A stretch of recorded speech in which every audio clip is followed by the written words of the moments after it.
Le pape Léon XIV baissa les yeux sur un bénitier poussiéreux et prononça 5 mots à voix basse. « Vous l'utilisez mal. » Personne dans la pièce ne parla.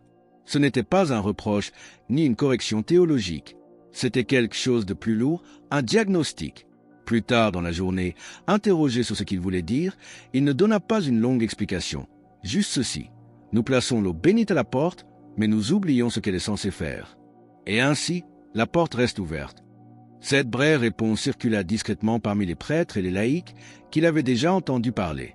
Ils comprirent ce qu'il disait. Le problème n'était pas l'eau, c'était nous. L'eau bénite n'est pas un char magique. C'est un outil, une arme, un bouclier. Et si vous ne l'utilisez pas, si vous la laissez intacte et oubliée, alors elle ne peut pas vous protéger. Il ne parlait pas de superstition ou de peur, il parlait de négligence spirituelle. Le genre de négligence qui s'installe lentement, avec le temps, où la foi se transforme en routine et la routine en absence.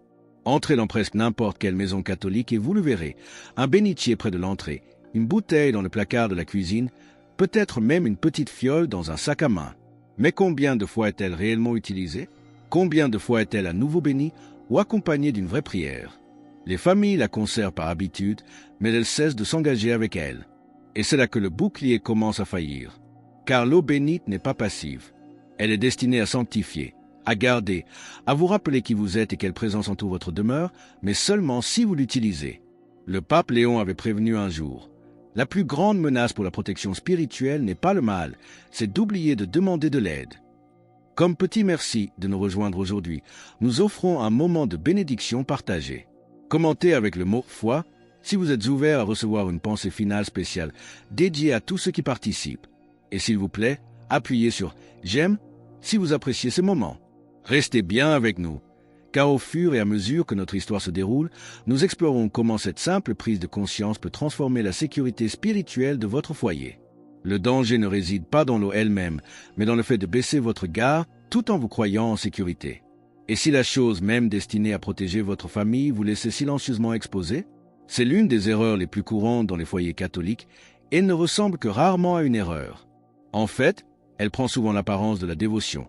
Une belle bouteille en verre d'eau bénite posée avec révérence sur une étagère, un bénitier mural près de la porte d'entrée, peut-être transmis par les grands-parents, suspendu silencieusement sous un crucifix familial. Tout y est, les symboles de protection, de tradition, de foi. Mais quelque chose manque, car jour après jour, il reste intact. Et si cette négligence, en apparence anodine, était en réalité une invitation silencieuse laissée à des influences que nous préférions ignorer? Jour après jour, ces objets sacrés demeurent immobiles. Aucune main ne s'y trempe pour bénir la maison, nulle prière n'est murmurée lorsque quelqu'un part au travail.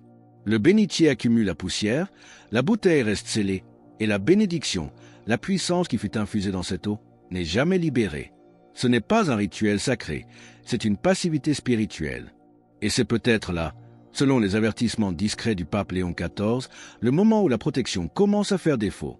Il dit un jour à un petit groupe de séminaristes, « Un sacramental inutilisé est un bouclier abandonné à la rouille. » C'est une image dure, celle d'un objet autrefois destiné à protéger, qui se dégrade maintenant en silence. Mais il le dit avec amour, non avec jugement, car il avait vu cela se produire maintes et maintes fois. Des familles d'une foi profonde, aux traditions solides et au cœur bon, dont les maisons pourtant semblaient lourdes, troublées. Il entrait chez des paroissiens et sentait immédiatement la différence. Le décor pouvait être spirituel, croix, cierge, chapelet, mais l'atmosphère paraissait terne. La présence de la grâce, expliquait-il, ne dépend pas de ce qui est exposé, mais de ce qui est vécu. Voilà pourquoi la forme la plus dangereuse de négligence spirituelle est celle qui se cache derrière de bonnes apparences. L'eau bénite est l'un des sacramentaux les plus puissants de l'Église. Elle est bénie pour une raison.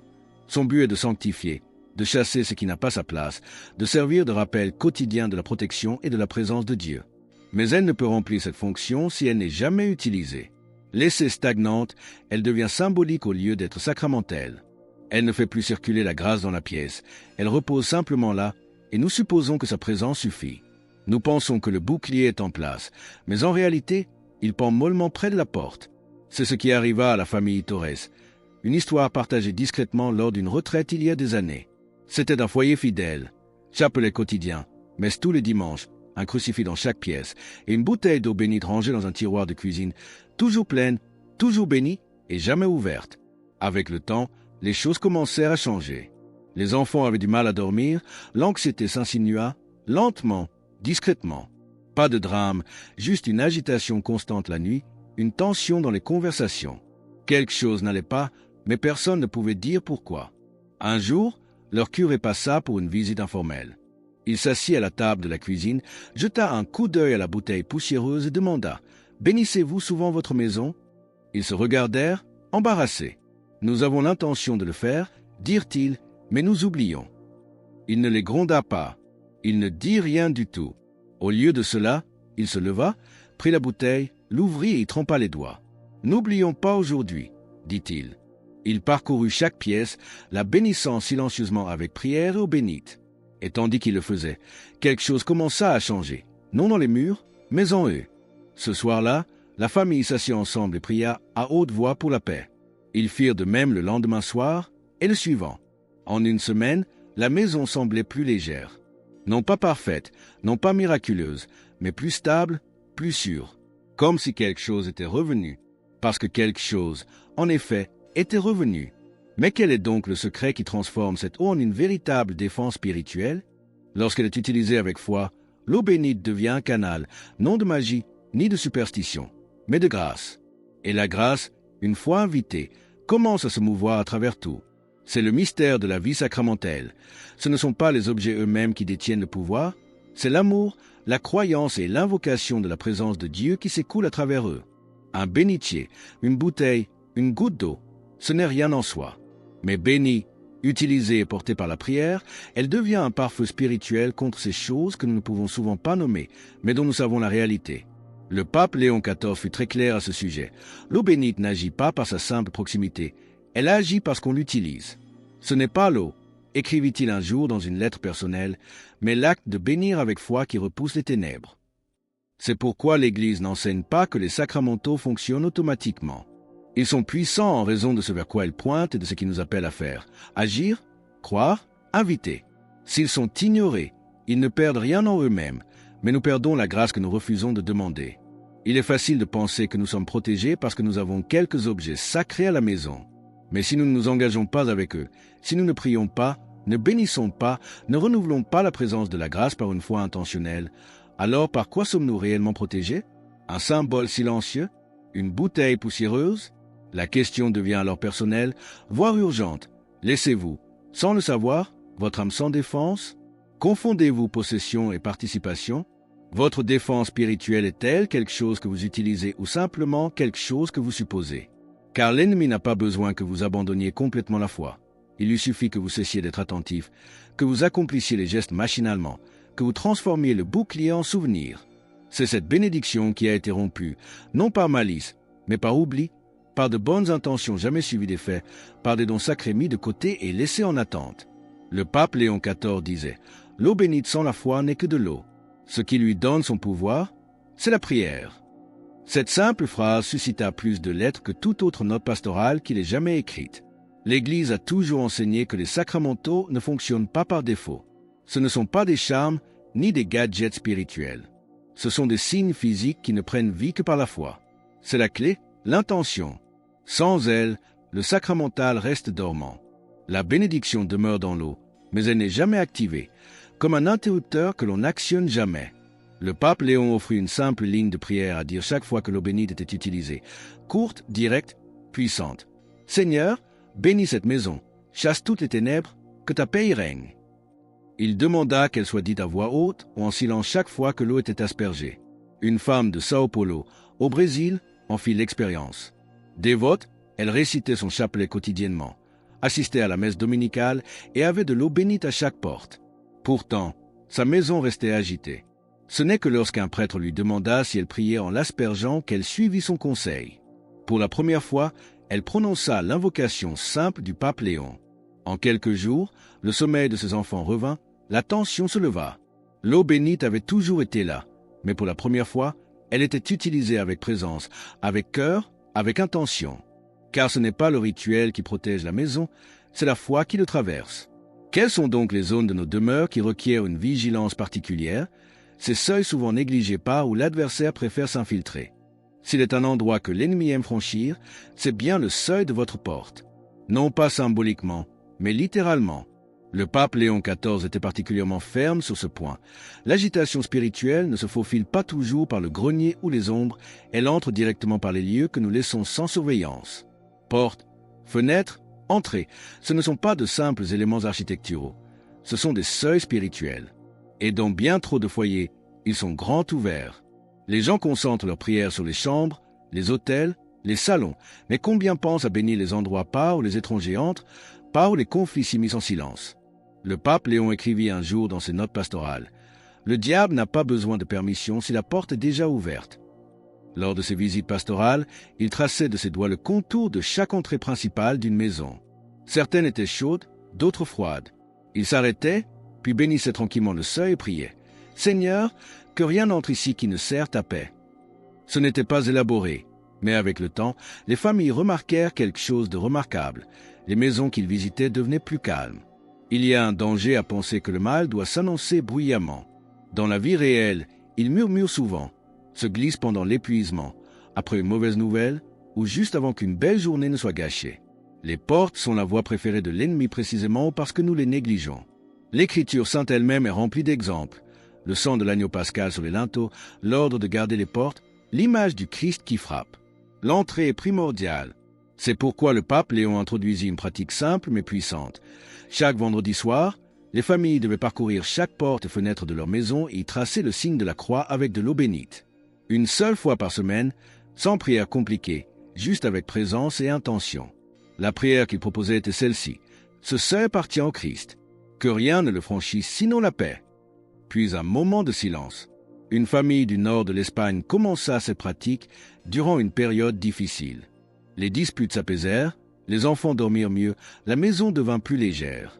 Si vous croyez en la puissance de la prière pour consacrer et protéger votre foyer, écrivez Amen dans les commentaires.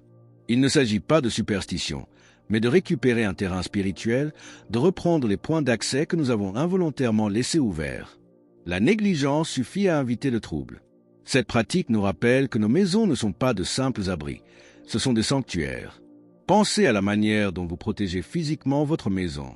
Mais quand avez-vous spirituellement verrouillé la porte pour la dernière fois? Et le pape Léon soulignait ceci: les enfants doivent voir cela, non pas caché, non pas précipité. Cela leur enseigne que leur maison est un espace sacré, que la paix n'est pas accidentelle, elle est protégée.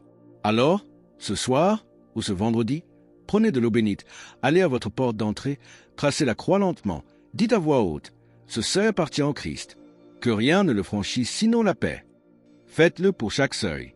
Vous n'avez pas besoin de ressentir quelque chose de spectaculaire. Laissez vos actions dire ce que votre âme croit déjà.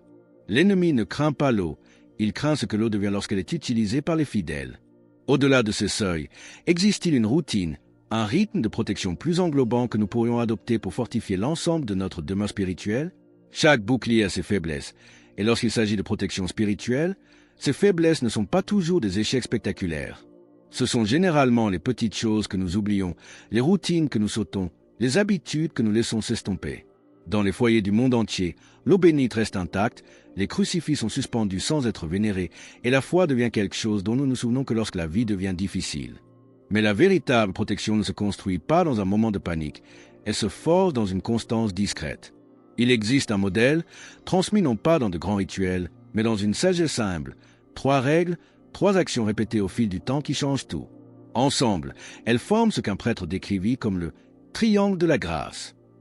Briser un côté et la défense s'effondre. Règle numéro 1, usage quotidien à l'aube et au crépuscule. Pas occasionnellement, pas quand les ennuis frappent, mais chaque jour, comme une respiration spirituelle.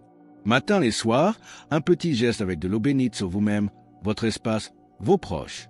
Un simple signe de croix avec une prière. Seigneur, protège cette maison, purifie ce jour. C'est tout ce qu'il faut pour commencer. Le but n'est pas la perfection, c'est la présence. Règle numéro 2, bénissez-vous d'abord. Avant de bénir vos portes, vos enfants, votre chambre, bénissez votre âme. Votre corps est le premier temple. Si vous le laissez sans protection, peu importe le nombre de bouteilles d'eau bénite alignées sur vos étagères. Pensez grec comme si vous enfiliez une armure. Chaque fois que vous prenez l'eau, commencez par vous. Marquez votre front, priez la plus simple des prières. Au nom du Père, du Fils et du Saint-Esprit, garde-moi de tout mal. Règle numéro 3. Bénédiction hebdomadaire de vos portes, de vos lits, de vos enfants. Une fois par semaine, prenez le temps de parcourir votre maison et de bénir intentionnellement les espaces où la vie se déroule et où les fissures spirituelles commencent à se former. En vous déplaçant, dites à voix haute que la paix règne ici, qu'aucun mal n'entre, que toute ombre soit chassée. L'apôtre Pierre nous exhorte, soyez sobres, veillez.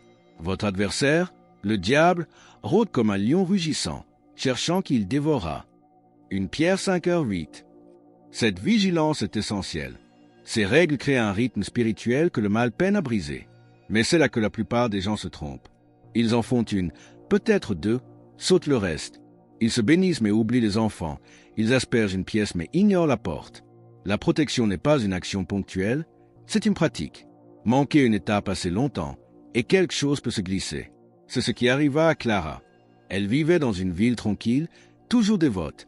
Son bénitier était magnifique, propre, intact depuis des années. Elle croyait sa maison spirituellement couverte. Mais son sommeil devint agité. Son fils commença à faire des cauchemars. Un prêtre en visite lui expliqua doucement les 3 règles.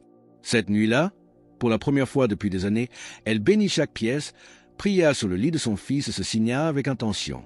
En 3 jours, l'atmosphère commença à changer. Le bouclier avait toujours été là, mais il rouillait dans un coin. Les sacramentaux sont des outils. Leur pouvoir dépend de l'usage et de la croyance. Matin, soir, soi-même, l'espace, semaine après semaine. Avec le temps, cela devient une défense. Si cette routine protège la maison, quels soins particuliers devons-nous apporter aux membres les plus vulnérables de nos familles, nos enfants? Les enfants ne font pas que rêver la nuit. Ils absorbent, ils ressentent et, souvent, ils portent un poids spirituel qu'ils n'auraient jamais dû porter. Le pape Léon XIV dit un jour, « Les enfants absorbent plus que vous ne le savez. » Il ne le dit pas à la légère. Cela venait d'un moment après avoir visité une famille dont le jeune fils avait commencé à se réveiller la nuit en hurlant.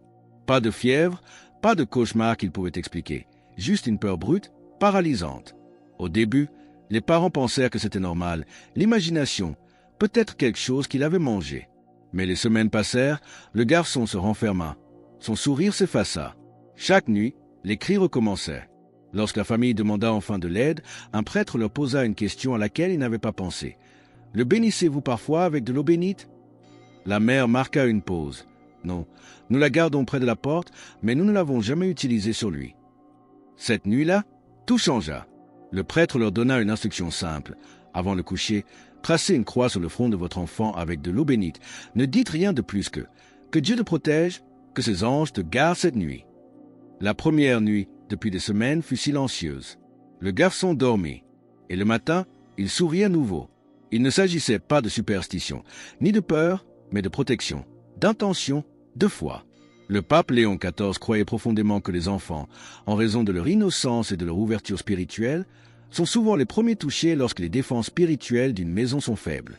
Il écrivit un jour qu'une maison sans prière quotidienne et sans usage des sacramentaux est comme une fenêtre laissée ouverte la nuit. Personne ne voit le moment où quelque chose entre, mais on le sent toujours après. Et les enfants le sentent en premier. Si votre enfant se réveille en pleurant sans explication, s'il dit voir ou sentir quelque chose et que vous l'écartez instinctivement comme de l'imagination, arrêtez-vous. Demandez-vous, l'avez-vous béni? Avez-vous scellé son sommeil dans la prière? L'ennemi n'a besoin que de négligence. Et l'eau bénite, utilisée avec foi, n'est pas seulement un symbole, c'est un bouclier spirituel. Jésus lui-même nous dit, « Laissez les petits-enfants et ne les empêchez pas de venir à moi, car le royaume des cieux est pour ceux qui leur ressemblent. » Matthieu 19h14. Les entourer de prières et de bénédictions est une manière de les amener à lui. Pour rejoindre notre communauté et ne manquer aucune histoire inspirante, pensez à cliquer sur « J'aime » et à vous abonner. Le pape Léon exhortait les familles non seulement à l'utiliser sur les murs et les portes, mais sur les espaces les plus sacrés de la maison, les personnes elles-mêmes, surtout les plus petites. Si vous êtes parent, vous savez ce que c'est que de s'inquiéter de la sécurité physique de votre enfant. Mais qu'en est-il de la sécurité spirituelle? Une bénédiction nocturne n'est pas une tradition à admirer, c'est une pratique à retrouver. Une goutte, une prière, une croix tracée avec amour, c'est tout ce qu'il faut pour commencer à construire un mur que l'obscurité ne peut franchir. Vous n'avez pas besoin d'être parfait, vous avez juste besoin d'être présent et fidèle. Tant de familles laissent involontairement leurs enfants sans protection. pensant que le bénitier près de la porte fait le travail à leur place. Mais l'eau ne bénit pas seule. La foi le fait, l'action le fait, l'amour le fait. Si l'eau bénite est un tel rempart pour nos enfants et nos maisons, qu'en est-il des autres objets de piété que nous possédons? Sont-ils eux aussi de simples ornements ou des armes spirituelles en attente? En parcourant la plupart des maisons catholiques, vous le verrez, le crucifix au-dessus du chambranle de la porte, le chapelet reposant sagement sur une table de nuit, la médaille de Saint Benoît épinglée discrètement au berceau d'un enfant. Ils sont sacrés, vénérables, mais bien trop souvent silencieux, endormis. Et c'est là le problème. Les sacramentaux n'ont jamais été conçus pour être de simples décorations, ni pour se fondre dans le papier peint. Ils ne sont pas faits pour accumuler la poussière. Ce sont des armes spirituelles, forgées pour une bataille dont la plupart des gens ne réalisent plus qu'ils y participent. Un crucifix au mur peut vous rappeler la victoire du Christ, mais seulement si votre vie reflète sa présence. Un chapelet drapé autour d'un miroir n'a pas plus de pouvoir que le fil qui le soutient, à moins qu'il ne soit prié. Le pape Léon XIV avertit un jour, doucement mais clairement, une épée au mur pendant la bataille n'est pas une défense, c'est une décoration. Cette phrase frappa particulièrement après la visite d'une maison réputée pour sa dévotion. La famille était respectée, active dans la paroisse, forte en apparence. Leur maison avait tout, crucifix dans chaque pièce, écritures encadrées, bouteilles d'eau bénite. Mais la mère demanda, surprise, « Pourquoi notre maison semble-t-elle encore si lourde ?» Les enfants se disputaient davantage, son mari s'était éloigné, la prière était devenue rare. Après un temps d'écoute, le pape Léon demanda simplement, « Quand avez-vous pris votre chapelet et prié ensemble pour la dernière fois ?» Ses yeux se baissèrent. Il y a longtemps. Tout était en place, sauf la foi en mouvement. Le crucifix était devenu une décoration, le chapelet un souvenir, les médailles juste du métal. Comme il écrivit plus tard, la maison était remplie de symboles sacrés, mais vide d'action sacrée. C'est le piège. Nous nous entourons de choses saintes et oublions que ce qui leur donne du pouvoir, c'est la manière dont nous les utilisons. Un sacramental n'est pas un charme. C'est un canal, un point de contact entre le visible et l'invisible, mais seulement lorsqu'il est activé par une foi vivante. L'Épître aux Éphésiens, 6h11, nous exhorte « Revêtez-vous de toutes les armes de Dieu, afin de pouvoir tenir ferme contre les ruses du diable. » Ces objets sont ces armes. Alors, comment les réveiller? Commencez par un seul, ce soir. Prenez un sacramental chez vous, tenez-le, dites une prière, demandez à Dieu de réveiller votre foi à travers lui. Posez votre main sur le crucifix et dites « Que ceci soit un rappel de ma victoire en Christ. » Prenez le chapelet et même si vous ne pouvez gérer qu'une dizaine, priez-la avec attention. Bénissez vos enfants avec la médaille de Saint Benoît, enseignez-leur que ce n'est pas un bijou, c'est une armure.